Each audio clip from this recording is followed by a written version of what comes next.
بھلا تم کو ان لوگوں کے حالات کی خبر نہیں پہنچی جو تم سے پہلے تھے، یعنی نوح اور عاد اور سمود کی قوم اور جو ان کے بعد تھے، جن کا علم اللہ کے سوا کسی کو نہیں۔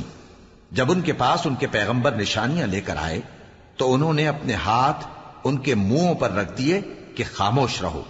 اور کہنے لگے کہ ہم تو تمہاری رسالت کو تسلیم نہیں کرتے، اور جس چیز کی طرف تم ہمیں بلاتے ہو ہم کو اس میں بھاری شک ہے۔ ان کے پیغمبروں نے کہا، کیا تم کو اللہ کے بارے میں شک ہے جو آسمانوں اور زمین کا پیدا کرنے والا ہے؟ وہ تمہیں اس لیے بلاتا ہے کہ تمہارے گناہ بخشے اور ایک مدت مقرر تک تم کو مہلت دے۔ وہ بولے کہ تم تو ہمارے ہی جیسے آدمی ہو، تمہارا یہ منشا ہے کہ جن چیزوں کو ہمارے بڑے پوجتے رہے ہیں ان کے پوجنے سے تم ہمیں روک دو، تو اچھا کوئی کھلی دلیل لاؤ، یعنی معجزہ دکھاؤ۔